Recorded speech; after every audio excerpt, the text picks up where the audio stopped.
भाव यही बताता है। दक्षिण भारत में सभी तिलक लगाते हैं डाउन द विल। बताइए, येदियुरप्पा जी तिलक लगाते थे, ब्राह्मण थे क्या? एक नाथ सिंह ने तिलक लगाते, ब्राह्मण है क्या? अरे भाई, दीपक जी ने जोड़ा है तिलक की बात। उन्होंने तिलक के लिए कहा, मतलब दक्षिण भारतीयों का अपमान। क्या ये दीपक जी तरीका ठीक नहीं है। हर व्यक्ति बीच में डिस्टर्ब करने लगा है। मैं इसलिए कह रहा हूं, मैं बोलूं, सबका फीडर ऑफ रखिए। ये तरीका ठीक नहीं। जैसे अनकंफर्टेबल फैक्ट आते हैं तुरंत ये लोग डिस्टर्ब करना शुरू कर देते हैं। अगर जगदा बाबू ने बोला मतलब सारे दक्षिण भारतीयों का अपमान किया। जाके दक्षिण में देखिए। तो जय श्री राम दोस्तों, अभी हाल ही में जिस तरीके से सनातन को बदनाम करने का ट्रेंड चल रहा है और एक से एक नेता जो सनातन विरोधी होने के लिए आ रहा है और सनातन को गालियाँ देने का कोई मौका नहीं छोड़ रहा, तो इसी मुद्दे को लेकर सुधांशु त्रिवेदी जी ने रूप धारण कर लिया है और उन्होंने कहा कि किस तरीके से सनातन को प्रायोजित तरीके से बदनाम किया जा रहा है।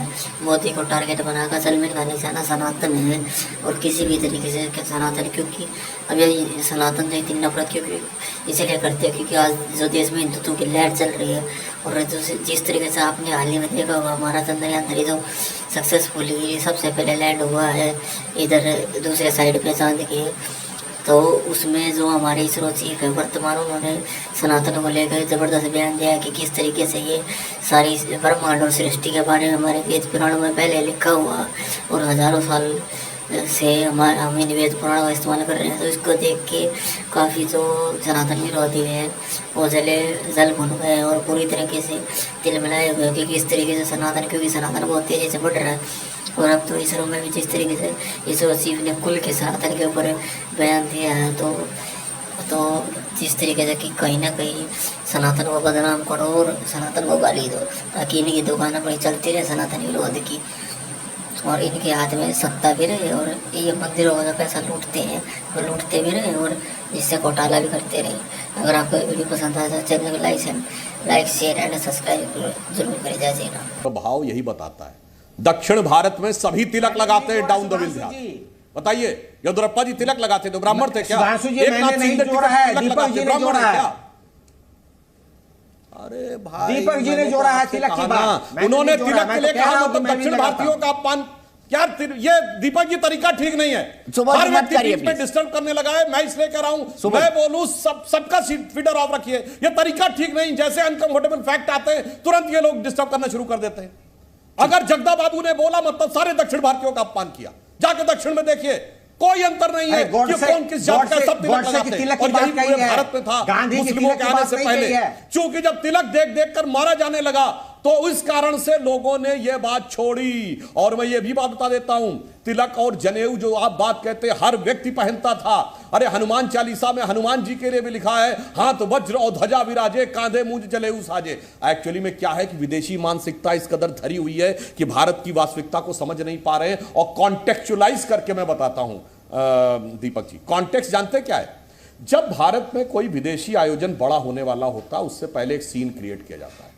2015 में बैरक ओबामा अमेरिका के राष्ट्रपति भारत आए। पहली बार गणतंत्र दिवस पर अमेरिका का राष्ट्रपति आकर शरीक हुआ और विश्व में पहली बार 3 घंटे के लिए अमेरिका का राष्ट्रपति खुले आकाश में बैठा।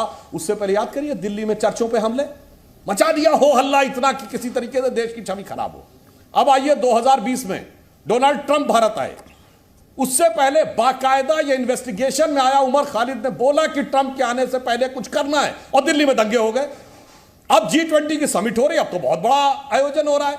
और आप देखिए सीक्वेंस देखिए, पहले स्वामी प्रसाद मौर्य उत्तर प्रदेश में बोलेंगे, उसके बाद दक्षिण में उदयनिधि बोलेंगे, फिर परमेश्वर बोलेंगे, उसके बाद आज ये राजा बोलेंगे, फिर जगदा बाबू बोलेंगे। ये कव्वाली समझ में नहीं आ रही क्या? जो G20 नजदीक आता जा रहा कव्वाली। ये है कॉन्टेक्स्ट, ये है वास्तविकता में कॉन्टेक्स्ट। उसका कारण ये है कि मैं एक और बात बताना चाहता हूं, जो ये बात कहते हैं, अरे भाई हाँ, क्वेश्चन ही ना करो सरकार। नहीं, अपोजिशन क्यों विवेक जी, आपसे मैं एक बात कहूं, आपने बड़ा दुखी होकर कहा था सती प्रथा की बात, तो मैं याद दिलाना चाहता हूं, इंग्लैंड में तो यूरोप में विचक्राफ्ट एक्ट था, पार्लियामेंट से पारित एक्ट था कि जिस समय औरतों को चुड़ैल घोषित करके जला दिया जाता था।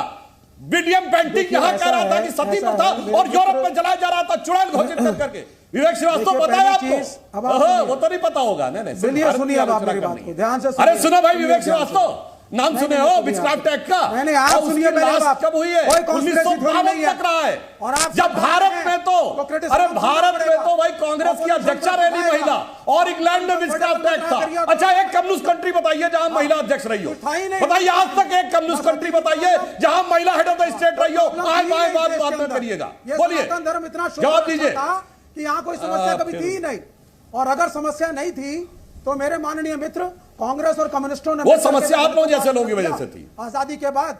क्या आप उसके खिलाफ हैं? क्या आप उसके खिलाफ हैं?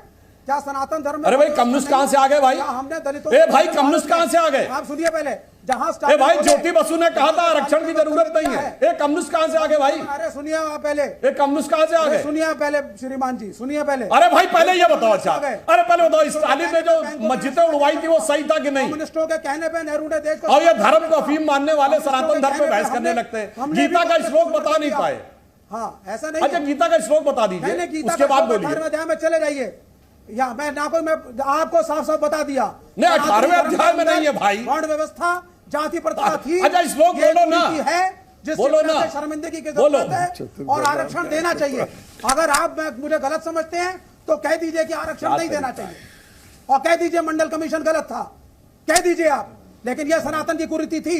मैट्रिमोनियल कॉलम्स में आज भी इंटरकास्ट मैरिजेस को डिस्करेज किया जाता है। चाहे किसी पोर्टल पे चले जाइए इंटरनेट के, या अखबार का मैट्रिमोनियल कॉलम आप खोलिए, बनिया में शादी, ब्राह्मण में शादी, दलित में शादी, विवेक भाई, तो विवेक श्रीवास्तव काहे लगाए अपने नाम के आगे? विवेक श्रीवास्तव, और क्या आप भी विवेक भाव लगवाइए। क्या प्रोग्रेस के लिए फिर विवेक श्रीवास्तव क्यों लिखते भाई? मैरिजेस को एनकरेज नहीं करना और मैं बताऊं तो क्या मंडल लागू करने के खिलाफ और अगर कम्युनिस्टों की वेस्ट बंगाल की सरकार थी, तो पेरियर कहां? एक बात सरकार जहां मंडल नहीं लागू हुआ, बताइए ना आप। सुनिए, ज्योति बसु की सरकार ने मंडल लागू किया था क्या? नहीं।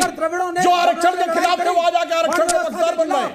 ये बताइए, विवेक जी आप चिल्ला रहे हैं, आपका ऑडियो कट रहा है, प्लीज विवेक जी का ऑडियो ठीक करिए। एक मिनट। अब सुधांशु जी, मेरा टाइमर तो फेल हो गया, आज मैं भी फेल हो गया। विवेक जी जब बोलना शुरू करते हैं ना, विवेक जी बोलना शुरू करते हैं ना, विवेक जी क्या तरीका है? एक व्यक्ति सिर्फ डिस्टर्ब करने के लिए आया है, सिर्फ चिल्लाने के लिए आया है, चूंकि उसे पता है उसके बाद फैक्ट नहीं है, उसको कम्युनिस्ट पार्टी का पता नहीं है, उसको विचक्राफ्ट एक्ट का पता नहीं है, स्टालिन के बारे में बोल नहीं सकता, गीता का जो श्लोक कोट कर रहा है वो श्लोक नहीं बोल सकता। इसे कहते हैं इसलिए सिर्फ क्षेत्रही करने के अलावा कोई विकल्प नहीं है। हर बात में चिल्लाता चला जा रहा है। और मैं कह रहा हूं केरल सुनिए, कम्युनिस्टों ने रिजर्वेशन नहीं लागू किया, ज्योति बसु मंडल लागू करने से मना कर दिया, और आज देखिए बेशर्मी की हद आके बोल रहे हैं हमसे। वो डिस्कशन था। आप अपनी पार्टी का बताइए, आप अपनी पार्टी का बताइए, आपका क्या स्टैंड है? ठीक है, एक मिनट रुक जाइए, दो रुक जाइए, अपने गले को आराम दीजिए। और विवेक जी प्लीज, आपको पूरा मौका मिल रहा है, तथ्यों पे भी बात कर लीजिए ना। वही सती प्रथा, वही आरक्षण, वही सब चीजें जिनके सॉल्यूशन इस देश ने निकाल लिए हैं, यही तथ्य है। अरे सर, कभी उम्मा के बारे में भी चर्चा कीजिए। ध्यान देना फैशनेबल हो गया है, फैशनेबल हो गया है, और क्या मुस्लिम वोट बैंक को साधने के लिए ही इस तरह का नैरेटिव किया जाता है। खास तौर पर फैशनेबल लेफ्ट लिबरल है, हम यही करेंगे। उस पर मैं कोई टिप्पणी नहीं करूंगा, लेकिन अगर किसी का ये खामख्याली है कि आप किसी धर्म